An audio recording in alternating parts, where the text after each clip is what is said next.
Welcome back to my YouTube channel. I hope आप सभी अच्छे होंगे, सुरक्षित होंगे, अपने घर पर होंगे। कल मैंने वीडियो नहीं डाली थी बिकॉज मैं अपने कॉलेज ट्रिप पर गई हुई थी। I am sorry for that कि कल मैं आपको कॉन्टीन्यूसली वीडियो दे रही थी और बट मैं कल नहीं दे पाई, तो कल के लिए सॉरी। बट आज हम पूरी ट्राई करेंगे कि मैं कल वाला पार्ट भी आज ही डाल दूँ और आज वाला पार्ट भी आज ही डालूँ। बट पहले हम आज वाला पार्ट ही करते हैं। कंटिन्यू करते हैं हमारे 10 चैप्टर को। तो हम फोर्थ पार्ट कर रहे थे, investigation on behalf of the central government. तो उसके बाद क्या होता है कि जो कंपनी एक स्पेशल रेजोल्यूशन पास करते हैं, ऑर्डर करती है, उसके इफेक्ट में कोस्ट में काफ़ी सारे जो अफेयर्स वो डिक्लेयर करती है कंपनी के इन्वेस्टिगेशन में। तो जो इंस्पेक्टर अपॉइंट होता है सेंट्रल गवर्नमेंट से, तो वो पूरे एक से ज़्यादा भी इंस्पेक्टर अपॉइंट कर सकते हैं इन्वेस्टिगेशन के लिए। इंस्पेक्टर कभी भी अपॉइंट नहीं करता इन्वेस्टिगेटिंग फर्म्स को, बल्कि कॉर्पोरेट बॉडीज़ को और अदर इंस्टीट्यूशन को। सिर्फ इंस्टीट्यूशन ही इन्वेस्टिगेटेड कर सकता है अदर पर्सन को। जब इंस्पेक्टर अपॉइंट करा जाता है for the conducting of the investigation, तो उसके पास पूरा राइट है कि वो एग्जामिनेशन कर सकता है अकाउंट्स की जो कि कंपनी से रिलेटेड है। साथ ही साथ वो इन्वेस्टिगेशन को अपॉइंट भी कर सकता है और उसके सेम पर्सन में इन्वेस्टिगेशन कर भी सकता है। जब वो एग्जामिन कर रहे हैं ऑफिसर्स, ऑल द ऑफिसर्स की, तो वो मैनेजमेंट की भी कर सकता है साथ साथ, मतलब मैनेजर्स, मैनेजिंग डायरेक्टर्स में सब इंक्लूड आ गए जो रिक्वायर्ड है पर्पस, जो हमारा पर्पस है इन्वेस्टिगेशन का, उसके लिए। जब भी इन्वेस्टिगेटर एक स्टेटमेंट देता है उन सारे ऑफिसर्स के उनको लेके, तो वो एक ओथ होता है और एम्प्लॉय रिफ्यूज़ नहीं कर सकता उसके क्वेश्चन के आंसर देने का। अगर वो करता है तो उसको सीधा कोर्ट के पास हैंड ओवर कर दिया जाएगा। वहाँ पे ऑफिसर और एम्प्लॉय की ड्यूटी बनती है कि वो कंपनी को हेल्प करें इन्वेस्टिगेशन में। साथ ही साथ वो सारे नेसेसरी बुक्स ऑफ अकाउंट से रिलेटेड डॉक्यूमेंट्स को भी दे, ताकि वो इन्वेस्टिगेट कर सके। अगर कोई ऑफिसर रिफ्यूज़ कर देता है किसी डॉक्यूमेंट को प्रोड्यूस करने में, कोई एक्सप्लेनेशन देने में इंस्पेक्टर को, तो वो सारी रिपोर्ट कोर्ट में दी जाती है और उस पर्सन को गिल्टी फील करना पड़ता है, पनिश करना पड़ता है बाय कोर्ट के द्वारा। ठीक है, जब इन्वेस्टिगेशन कंप्लीट हो जाती है इन्वेस्टिगेटर के द्वारा, तो वो एक रिपोर्ट तैयार करता है, सबमिट करता है सेंट्रल गवर्नमेंट को, जो रिक्वायर पड़ती है उसकी इंटरीम रिपोर्ट के लिए। तो गवर्नमेंट को एक कॉपी भी फॉरवर्ड करनी पड़ती है रजिस्ट्रार ऑफ द कंपनी को, ताकि उनके पास पूरी इन्फॉर्मेशन हो, ताकि अवेलेबल हो मेंबर ऑफ द कंपनी के बारे में कि उनका क्या प्रिस्क्राइब फी है। और जब इंस्पेक्टर अपॉइंट करता है, ऑर्डर देता है, कंपनी रिपोर्ट फॉरवर्ड करता है, तो गवर्नमेंट को कुछ उस रिपोर्ट में क्या क्या चीज़ें ध्यान रखनी चाहिए, जो जो उसके राइट्स हैं। कभी भी वो क्रिमिनल वो फाइल जब क्रिमिनल के अंगेंस्ट दे रहा है, तो वो पर्सन के बेसिस पर होगी कोई, और वो कोर्ट्स को वाइंडिंग अप के लिए दे सकता है। जो भी एसेट रिकवर हुए, डैमेज हुए, उस रिलेटेड पर्सन और पब्लिक इंटरेस्ट के बारे में हो सकती है। जो भी गवर्नमेंट रिकवर कर रही है एक्सपेंसेस इन्वेस्टिगेशन में पीपल के, तो वो सारे फ्रॉड्स और वो भी ऑर्डर करेगी। जो इन्वेस्टिगेशन का स्कोप है वो काफ़ी ज़्यादा डिटरमाइन करता है। जो वर्क प्रोसीजर है वो डिपेंड करता है कि ऑब्जेक्टिव क्या है हमारी ऑर्गेनाइजेशन का। और साथ ही साथ इन्वेस्टिगेटर को एक स्पेशल अटेंशन भी दी जाती है किन किन के लिए, जो एग्जाम कैपिटल स्ट्रक्चर के लिए वो एग्जामिन करता है, जो भी एग्जामिन ब्यूरीफाई होते एक्सपेंसेस होते हैं, जो भी हमारी एसेट और लायबिलिटीज की वैल्यू करेक्टली चेक करी जाती है, सारी इन्वेस्टमेंट्स चेक करी जाती है, कंपनी के सारे इंटरेस्ट चेक करे जाते हैं, एग्जामिन कर जाते हैं जो भी एक्सपेंसेस एस्टेब्लिशमेंट हुए हैं कंपनी में, और जो भी नेचर है, अमाउंट है, टर्म एंड कंडीशंस क्या है हमारे लोन की, वो भी एग्जामिन करी जाती है। जो भी हम रेम्यूनरेशन पेड कर रहे हैं हमारे डायरेक्टर्स को, वो भी चेक करा जाता है। सारे प्रॉफिट्स और ऑफ द कंपनी और डिविडेंड को भी कंपेयर करा जाता है। जो भी हमारे ऑफिशियल्स होते हैं कंपनी के, जो मिस यूटिलाइज करते हैं पावर्स को, वो भी देखा जाता है। जो भी कंपनी अपने मेंटेन बुक्स ऑफ अकाउंट को मेंटेन कर रही है according to the companies act, उनको भी चेक करा जाता है। जो भी हमारे रिजर्व एंड फंड्स हैं कंपनी के, उनको भी हम अच्छे से कंपेयर करते हैं। नाउ फिफ्थ टाइप है हमारी investigation on behalf of investor. जो हमारे इन्वेस्टर होते हैं उनके बिहाफ पे हम क्या इन्वेस्टिगेशन करते हैं। कोई अगर सोल ट्रेड हो, पार्टनरशिप हो कंपनी में, तो हमें करनी ही पड़ती है। तो वो कंपनी के लिए इन्वेस्टमेंट सेफ है, क्योंकि सबका एक ही मोटिव होता है मैक्सिमम पॉसिबल, ताकि अपनी रेट ऑफ इन्वेस्टमेंट से हम जितना हो सके उतना प्रॉफिट अर्न कर ले। तो इसलिए वो इन्वेस्टिगेटर को अपॉइंट करते हैं for the purpose of investigation. उसमें क्या क्या पॉइंट्स हमें ध्यान रखने पड़ते हैं, देखिए। इन्वेस्टिगेटर को सबसे पहले ये वो फैमिलियर नहीं हो with the nature of the business. उसको सारा कुछ फ्यूचर प्रोस्पेक्ट चेक करना ज़रूरी है। उसको ये भी चेक करना चाहिए कि इन्वेस्टमेंट का जो वर्थ है वो प्रूव हो रहा है या नहीं हो रहा। अर्निंग कैपेसिटी कितनी है, फाइनेंशियल कंडीशन कितनी है कंपनी की, उसे ये फाइंड आउट करना चाहिए। सारा डिटेल होनी चाहिए एसेट और लायबिलिटीज ऑफ द ऑर्गेनाइजेशन की, वो भी फाइंड आउट करे। एक्चुअल वैल्यू क्या है और एक्चुअल वैल्यू क्या लिखी गई है उसे भी लाए बाहर। Method of valuation calculation calculation of depreciation on fix asset को भी एग्जामिन करना चाहिए, किस चार्ज से हम अपना एसेट पे चार्ज कर रहे हैं और उनको भी एग्जामिनेशन करना चाहिए। जो भी हमारे creditor, bad debts, doubtful debts है, जो भी प्रोविजन है उनसे रिलेटेड क्या क्या उन सारी चीज़ों को एग्जामिन करना चाहिए। Quantity, raw material, work in progress, finish goods को भी एग्जामिन करना चाहिए। जो भी इन्वेस्टमेंट हो रही है उनकी एक लिस्ट प्रिपेयर हो रही है या नहीं हो रही, उनको भी एग्जामिन करना चाहिए। जो भी हमारी इन्वेस्टमेंट में अमाउंट है ऑर्गेनाइजेशन की, वो फुल्ली एसेट पे सिक्योरिटी है या नहीं है, वैल्यूज़ करेक्टली है या नहीं है, और जो भी एडिक्वेट सिक्योरिटीज़ हैं उनके अगेंस्ट हमारी कौन सी एसेट दी हुई है उन्हें भी एग्जामिन करना चाहिए। सारी adequate acquired information about goodwill, qualification, character of the management, सारी रिस्पॉन्सिबिलिटी जो भी रन हो रहा है बिजनेस में वो सारी चेक करनी चाहिए। साथ ही साथ ये भी देखना चाहिए कि जो बिजनेस रन कर रहा है उसको एक्सपीरियंस कितना है और उसकी कैपेसिटी कितनी है लोन्स को रेज करने की। जो हमारे एग्जिस्टिंग इन्वेस्टर हैं उनके पास क्या क्या ओपिनियंस है इसको रेज अप करने के लिए, और कितनी विलिंगनेस है इन्वेस्ट करने के लिए ऑर्गेनाइजेशन में, ये भी चेक करनी चाहिए। अगर है भी या नहीं भी है, फेक है। इन्वेस्टर जो भी इन्वेस्ट करते हैं अपने फंड्स को पार्टनरशिप में, उनका कॉन्ट्रैक्ट किसके अंडर हुआ है, फर्म और इन्वेस्टर्स के बीच में हुआ है, उनको एग्जामिन करना चाहिए। और एग्जामिन करने के बाद सारी टर्म्स एंड कंडीशन और जो भी इंटरेस्ट है उनका वो भी चेक करना चाहिए। अगर नहीं भी है तो इंटरेस्ट करना चेक करना चाहिए। जो भी अमाउंट हमारी शेयर और डिवेंचर पे लगी है कंपनी की, जो भी राइट्स हैं, various kind of share holders हैं, उनको एग्जामिन करना चाहिए।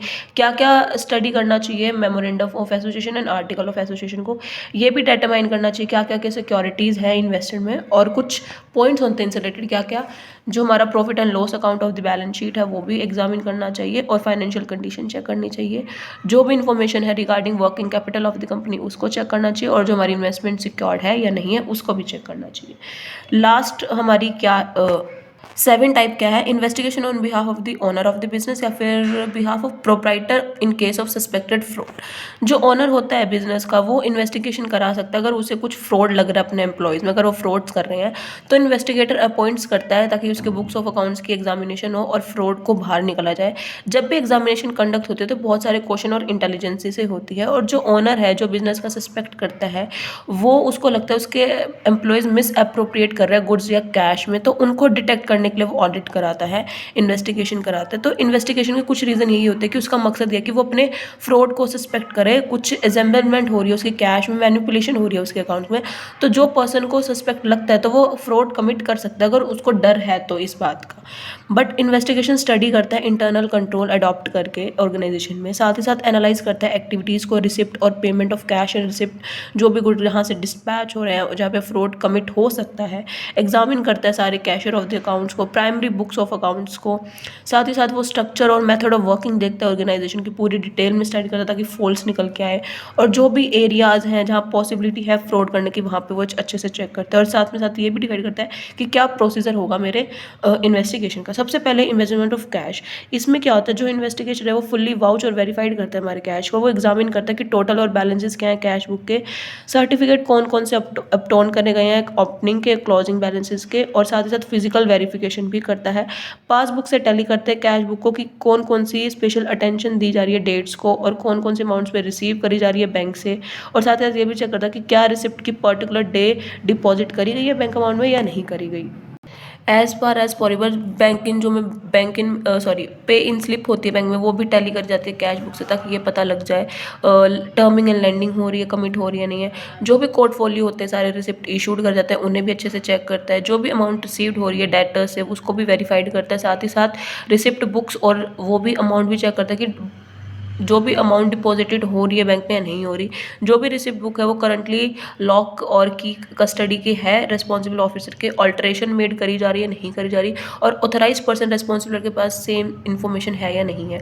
जो भी एक्स्ट्रा ऑर्डिनरी डिस्काउंटेड है वो भी डेटर्स के पास दे जा रहे हैं नहीं दे जा रहे हैं। जो बैड डेट्स डिक्लेयर है वो अच्छे से ऑथराइज्ड करे गए या नहीं करे। जो भी हमारे बैड डेट्स डिक्लेयर हुए हैं वो ऑथराइज्ड रिस्पॉन्सिबल के पास है या नहीं है। जो भी पेमेंट्स हो रही हैं मेड सारे वाउचर्स एग्जामिन करे जाएंगे, और कॉपीज़ है जो वाउचर्स की वो भी डिमांडेड में रहती है। जो भी हमारी वेजेस और सैलरी का रजिस्टर है वो भी एग्जामिन करा जाएगा कि किस वर्कर को कितनी सैलरी दी जा रही है, और एक्चुअल पर्सन को, actual of the organization employee को दी जा रही है नहीं दी जा रही, और जो भी अमाउंट पेबल हो गया एम्प्लॉयज़ की वो एक्चुअली बीन पेड है या नहीं है। क्या पता मतलब उनको एडवांस सैलरी नहीं मतलब अर्न सैलरी भी नहीं दी जा रही और वो अपना काम निकलवा रहे हैं।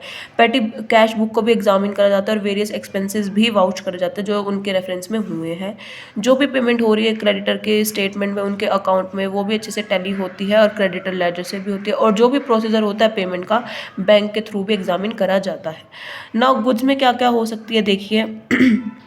बहुत डिफ़िकल्टी होती है गुड्स में चेक करना, क्योंकि वहाँ फ्रॉडली बहुत ज़्यादा करे जाते हैं, क्योंकि कुछ कुछ स्मॉल भी होते हैं, लाइट भी होते हैं और बहुत वैल्यूएबल बहुत होते हैं। तो वहाँ पे डिटेक्ट करने के लिए हम एग्जामिन करते हैं इनवर्ड बुक को, ग्रोस परचेजेस को, परचेजेस रिटर्न को, ग्रोस सेल्स को, सेल्स रिटर्न को। इन सबको हम डिटेल में चेक करते हैं कि क्वांटिटी ऑफ स्टॉक को टैली कर जाता है स्टॉक रजिस्टर से, कि कितने गुड्स आए हैं, कितने रिटर्न हुए हैं और कितने क्लोजिंग स्टॉक में फिजिकली पड़े हैं, और जो भी हम टैली करते हैं सारे अकाउंट्स में मैनिपुलेशन कैसे होती है, क्या होता है कि हाई रैंकिंग ऑफिशियल में क्या करते हैं, जो अर्न मोर सैलरीज और कमीशन होते हैं उसमें ऑनर ही कई बार मिस्टेक कर देते हैं। लोन कितने लेते हैं, फाइनेंशियल पोजीशन क्या है हमारे बिजनेस की, एक्चुअली में क्या है। इन्वेस्टर को एग्जामिनेशन करना पड़ता है अकाउंट्स को और डिटेक्ट करना पड़ता है कि कहाँ पे मैनिपुलेशन हुई है। जो रेशियो है हमारे ग्रोस की और नेट प्रॉफिट की, जो सेल्स की, उनको पास से एग्जामिन करता है और साथ ही साथ ट्रांजेक्शन को एग्जाम करता है केयरफुली, ताकि पता चले कि कौन कौन सी ट्रांजेक्शन मेड हो रही है। तो ये सारी इन्वेस्टमेंट जब कंप्लीट हो जाती है तो एक इन्वेस्टिगेटर रिपोर्ट सबमिट कराता है, ताकि इनके एनुमरेशन में जो भी सिचुएशन है, पॉसिबिलिटी है गुड्स, कैश और अकाउंट्स की, उनको उनमें फ्रॉड का प्रिवेंशन करने के लिए कुछ सजेशंस मिल जाए। ठीक है।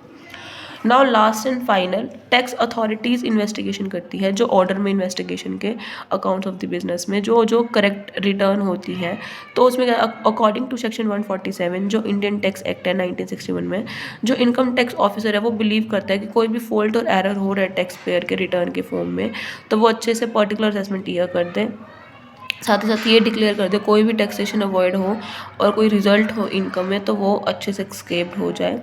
जो हमारा टैक्स ऑफिसर है वो सारी इन्फॉर्मेशन में बिलीव करता है जो भी इसको नहीं मिली है लॉट ऑफ इनकम में, बट जो ऑब्जेक्टिव यही होता है कि वो डिटेक्ट करे कि अमाउंट ऑफ इनकम कितनी है टैक्सेशन से, और कोई भी लिविंग एडिशनल टैक्स स्टिल अगर बैलेंस है तो वो हम कैसे निकलवाए। वो पूरी अटेंशन देते हैं इस चीज़ को।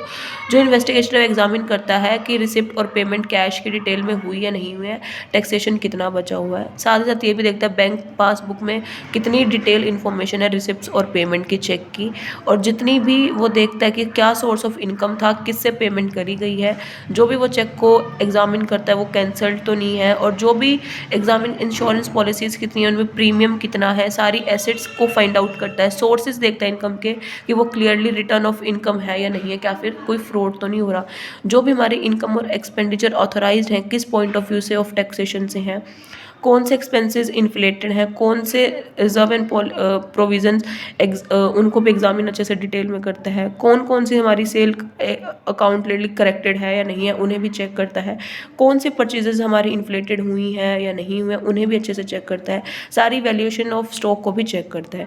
जब इन सब की इन्वेस्टिगेशन हो जाती है तो वो एक ड्राफ्ट रिपोर्ट करता है, ताकि जो भी लिमिटेशन है इन सारी इन्वेस्टिगेशन को कंप्लीट हो जाए और एक डिफेंसिव अवेलेबल इंफॉर्मेशन हो जाए। एक सेटिस्फैक्ट्री इन्फॉर्मेशन नहीं मिलती है, बट सारी estimating tax inform of tax payer हमें ज़रूर मिल जाता है कि हमारी ये भाई पूरी इन्वेस्टिगेशन हुई थी। ठीक है। तो इसी के साथ आपका चैप्टर नंबर 10 ख़त्म होता है। आई होप आपको अच्छे से क्लियर हो गया होगा चैप्टर नंबर 10। अगर कोई भी डाउट है चैप्टर 10 से related, you can ask me, आप मुझे बता सकते हैं और साथ ही साथ अपना प्रिपेयर कर सकते हैं। So be prepare on yourself and see you soon. कल मिलते हैं एक न्यू वीडियो के साथ। एंड वीडियो को लाइक, शेयर, कमेंट कर देना, चैनल को सब्सक्राइब कर देना। Thank you, have a nice day and thank you so much इतना लव एंड सपोर्ट देने के लिए।